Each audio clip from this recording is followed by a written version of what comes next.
விவாகரத்து வழக்கை தாக்கல் செய்யும்போது, அதாவது அந்த குடும்பம் வந்து பல விவாகரத்து வழக்குல வந்து ஒண்ணு சேர்ந்து வாழ்வாங்க. சார் நான் என் ஒய்ஃப கூட்டின்னு போய் வச்சு சந்தோஷமா வாழ்றேன் சார். என் பசங்கள கூட்டின்னு போயிடுறேன்னுவாங்க. இது மேக்ஸிமம் எப்படி தெரியுமா இது நடக்கும்? அதாவது ஒரு ஆண் முதல்ல நான் வந்து ஜீவனாம்சம் குடுக்குறேன். விவாகரத்து வழக்கு நீங்க டைவர்ஸ் கேஸ் போடுங்க சார்ன்னு போட்டு நடந்துன்னு இருக்கும். அப்ப நான் சொன்னேன் பாருங்க, இந்த மெயின்டனன்ஸ் வந்து பார்த்தீங்கன்னா, இன்டரிம் மெயின்டனன்ஸ் வந்து from the date of application 2 வருஷத்துக்கு சேர்த்து கட்டுங்கன்னுவாங்க. ஸோ சாதாரணமாக சராசரியாக பார்த்தீங்கன்னா, ஒரு நபருக்கு ரூ. 10,000 போடுவாங்க. மனைவிக்கு மட்டும். குழந்தை இருந்தாருன்னா, அதுக்கு ஒரு ரூ. 5,000 போடுவாங்க. ஸோ ஒரு மாசத்துக்கு ரூ. 15,000.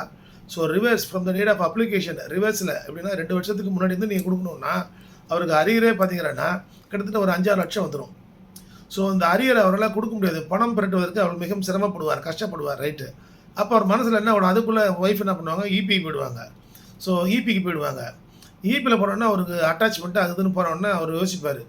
இவ்வளவு வேதனைப்பட்டு, இவ்வளவு நொந்து நூலாய் இந்த என்ன சொல்லுவாங்களா, அவ்வளோ வேதனையோட வாழறத விட பேசாம அந்த அம்மாவ குழந்தைய கூட்டின்னு போயிடலாமா?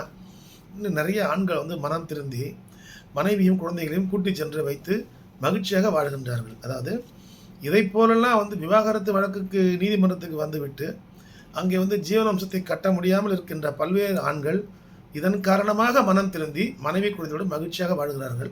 அப்படி மகிழ்ச்சியாக வாழுகின்ற ஜோடிகள நான் நெறைய பார்த்துருக்கேன். எங்க ஆஃபீஸ்லயே அது மாரி நெறைய வாய்ப்புகள் நடந்திருக்கிறது.